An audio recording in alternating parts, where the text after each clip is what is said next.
అగ్రరాజ్యం America dragon చైనాపై తీవ్ర స్థాయిలో మండిపడింది. తమ ట్రెజరీ డిపార్ట్మెంట్ నెట్వర్క్ పై చైనా హ్యాకర్లు సైబర్ దాడులకు దిగినట్లు తాము గుర్తించామని అమెరికా తెలిపింది. వర్క్ స్టేషన్లను యాక్సెస్ చేసి కీలకమైన పత్రాలను దొంగిలించేందుకు చైనా హ్యాకర్లు ప్రయత్నించినట్లు పేర్కొంది.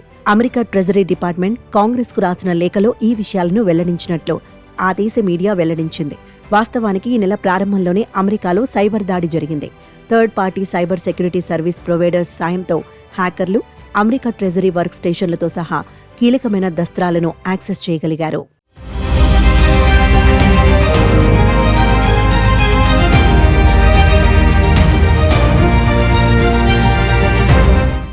అయితే డిసెంబర్ 8న బియాన్ ట్రస్ట్ ప్రొవైడర్ దీనిని గుర్తించింది.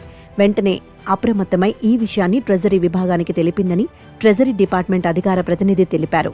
అనంతరం చైనా హ్యాకర్లు చేసిన సైబర్ దాడి గురించి cyber security and infrastructure security agency FBI దృష్టికి తీసుకెళ్లినట్లు వెల్లడించారు.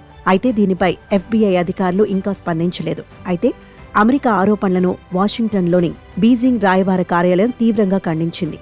అమెరికా మాపై కావాలనే బురద జల్లుతుందని ఆగ్రహం వ్యక్తం చేసింది.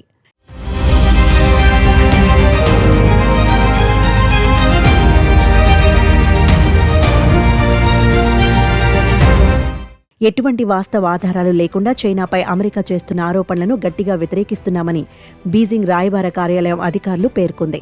మరోవైపు జార్జియాలోని బియాన్ ట్రస్ట్ సైతం ఈ సైబర్ దాడి గురించి స్పందించలేదు. అయితే వారి వెబ్సైట్లో ఇటీవలి తమ కస్టమర్ల భద్రత ముప్పునకు సంబంధించిన ఘటనలు గుర్తించినట్లు తెలిపింది.